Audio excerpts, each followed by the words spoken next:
Uma das grandes novidades da semana foi a contratação do técnico Mano Menezes para a seleção do Peru. Mas e aí? Será que vai ser uma boa para os peruanos? Será que vai ser uma boa para a carreira do Mano Menezes? O Peru chega com boas chances de se classificar para a Copa de 2030? A gente vai falar sobre essa contratação bombástica a partir de agora nesse vídeo. Por isso eu peço o seu like para você fortalecer esse trabalho, hype também o conteúdo.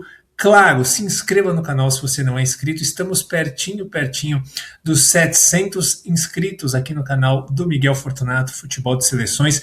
O seu espaço se você respira a Copa do Mundo e as seleções nacionais, certo? Então vamos que vamos. O Peru, a seleção peruana, tem um novo treinador. O nome dele é Mano Menezes, que assinou contrato até a Copa de 2030.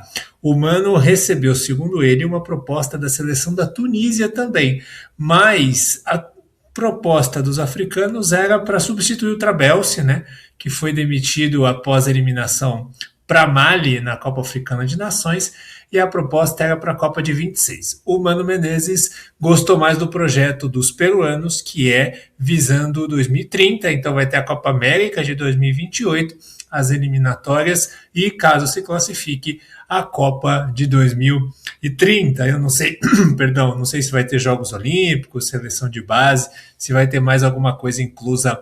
Os detalhes desse contrato não vieram à tona. E é importante lembrar que o Mano Menezes, ano retrasado, antes do Gustavo Alfaro assinar com a seleção do Paraguai, o Mano era um dos favoritos para assumir também. Então ele já estava namorando uma seleção sul-americana e agora esse namoro se concretizou lá com o Peru. E é importante falar, né, que não vai ser a primeira vez, vai ser a quarta vez que teremos um técnico brasileiro dirigindo os peruanos, porque na Copa de 70 tivemos Didi levando o Peru às quartas de final, né, foi eliminado pelo Brasil, uma seleção incrível que fez um ótimo mundial lá no México. Tivemos também o Tim comandando a seleção peruana e mais recentemente o Paulo Tuori. A gente não pode esquecer também da excelente passagem do Thiago Nunes recentemente no Sporting Cristal. Então essa relação de técnicos brasileiros no Peru não é nova, né? E o Peru tem uma relação muito grande com o futebol brasileiro, né? Tivemos aí e temos vários peruanos jogando aí no Brasil. Tivemos aí Paulo Guerreiro, Christian Cueva, agora temos o Carrillo e tantos outros. Então é uma relação que não é nova, né? Agora, falando um pouco da seleção do Peru, ela teve um grande momento com o Ricardo Gareca, um técnico estrangeiro também, argentino, que foi auxiliado pelo ex-jogador Solano. Então eles têm essa tradição, né? Quando um técnico é estrangeiro no Peru, sempre um ex-jogador de nome da seleção peruana se torna aí o seu auxiliar. Então o Solano foi o braço direito do Gareca, com o Mano Menezes vai ser o Roberto Palacios, né, chamado lá de Chorri Palacios, que será o auxiliar dele. O Gareca ficou 7 anos e meio no Peru, né, de 2015 até 2022, e foi o auge da seleção peruana no século. Ele conseguiu levar a equipe à final da Copa América de 2019 no Maracanã, uma outra semifinal de Copa América e levou o Peru de volta. O Peru ficou 8 Copas do Mundo sem se classificar e o Gareca conseguiu classificá-los para a Copa de 2018. E assim, com o Gareca, o Peru foi muito competitivo dentro do continente, né? E claro que esse não é um mérito só dele, porque a geração era muito boa. O Peru teve aí a sua melhor geração do século e isso se refletiu dentro de campo. Agora, pós-Gareca, olha a bagunça que virou, minha gente. De 2022 para cá, 7 anos e meio com o mesmo treinador, trabalho longo, consolidado, Peru com bons resultados internacionais. Aí, o Peru não se classifica para a Copa de 2022 porque ele fica em quinto, faz uma boa eliminatória, né? Para o padrão do Peru ficar em quinto na eliminatória sul-americana é ótimo. Mas aí A repescagem com a Austrália foi jogo único, e aí o Peru acabou perdendo nos pênaltis, né? Mas decidiram demitir o Gareca, e daí em diante foi só para baixo, né? O Juan Reynoso ficou 14 jogos no comando, o Jorge Fossati ficou apenas 13 jogos, depois o Oscar Ibáñez, apenas 6 partidas, Manuel Barreto só 3 jogos, e agora em dezembro o interino, o Gerardo Amelli, comandou um amistoso contra a Bolívia, né? Ambos com times alternativos, e venceu esse amistoso, mas era só uma passagem prevista para ser curta mesmo. O Peru ficou em penúltimo lugar nas eliminatórias sul-americanas, a 8 pontos do sétimo colocado, que foi a Bolívia, e apenas 2 vitórias, apenas 6 gols marcados em 18 jogos. É tudo muito pouco, né? Então eles buscaram no Mano Menezes aí uma solução para tentar deixar a seleção mais competitiva. E aí a gente pegando o retrospecto do Mano em futebol de seleção, né? Vocês hão de se lembrar que ele foi técnico da seleção brasileira, né?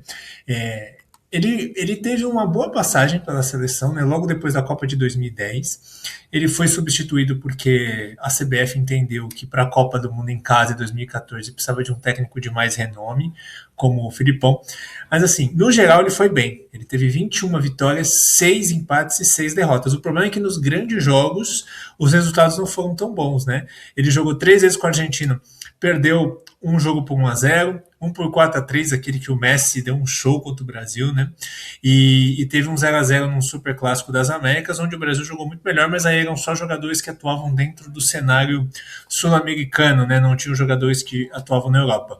Perdeu de 3-2 para a Alemanha, empatou em 0-0 em casa com a Holanda e foi eliminado da Copa América para o Paraguai de 2011 nos pênaltis, né? Aquela disputa de pênaltis que os jogadores do Brasil bateram muito mal, foram 3 pênaltis isolados, enfim.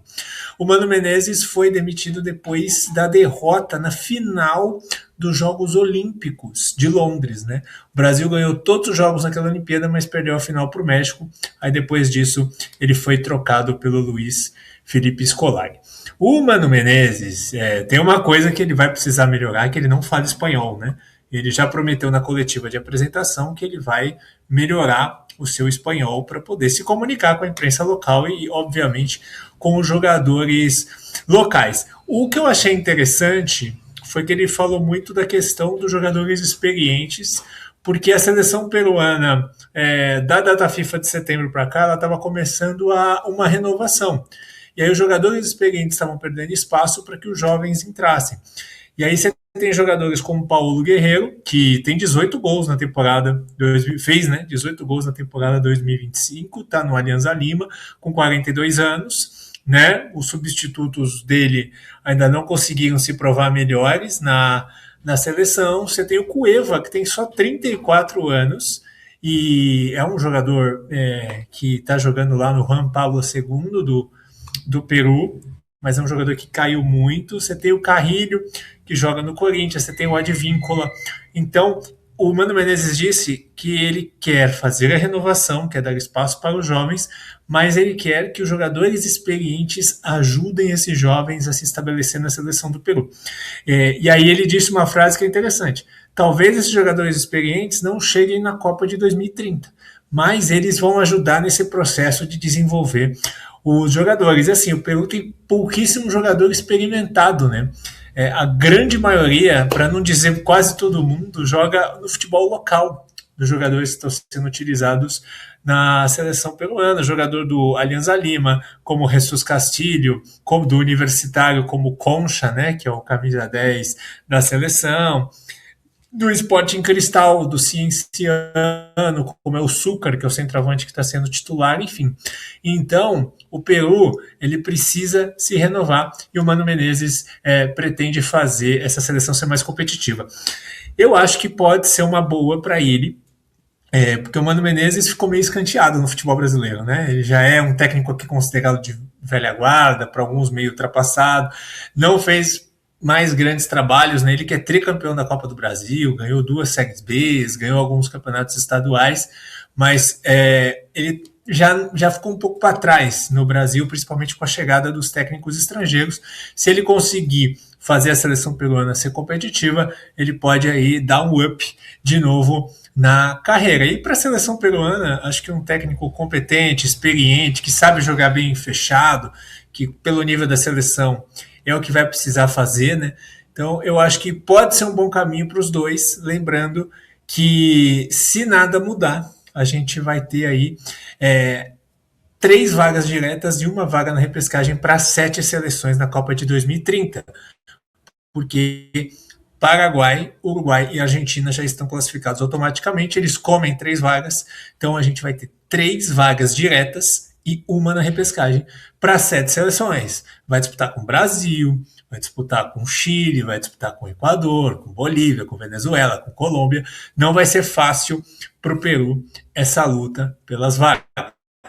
Vamos ver o que o Mano Menezes vai conseguir fazer. E tem um detalhe que a gente não pode deixar de falar, né? Porque a gente está falando da seleção do Peru. O Peru pode ter um aliado aí, que é a altitude, uma aliada, porque a Federação Peruana de Futebol está estudando, a exemplo do que a Bolívia fez em El Alto, né, e que garantiu essa vaga na repescagem, mudar os jogos para El Alto, a seleção do Peru está pensando em colocar os seus jogos no estádio Inca Garcilaso de la Vega, que é a casa do Real Garcilaso e do Cienciano, né, que fica na cidade de Cusco, ali perto de Machu Picchu, localizada a 3.399 metros de altitude. É uma altitude menor que La Paz, por exemplo, mas é uma altitude grande que faz a diferença. Então o Peru está pensando em jogar na altitude também. E o Mano Menezes disse na entrevista, ele falou, se a gente tiver condições de ter alguma vantagem em relação aos nossos adversários jogando em casa, a gente vai ter. Então ele é adepto a jogar na altitude, já deu para perceber. Então isso pode ajudar o Peru a se classificar. E você, eu quero saber de você aí nos comentários, o que você achou da contratação de Mano Menezes como técnico do Peru? Você acha que ele vai dar um jeito na seleção peruana? Você acha que a seleção peruana agora vai ter chances de disputar vaga na Copa de 2030, ser forte na Copa América de 2028? Quero saber o que você tem a dizer aqui. E, claro, não se esqueça de acompanhar, de navegar pelo canal, porque tem muito vídeo aqui sobre futebol de seleções, certo? Um grande abraço e até a próxima!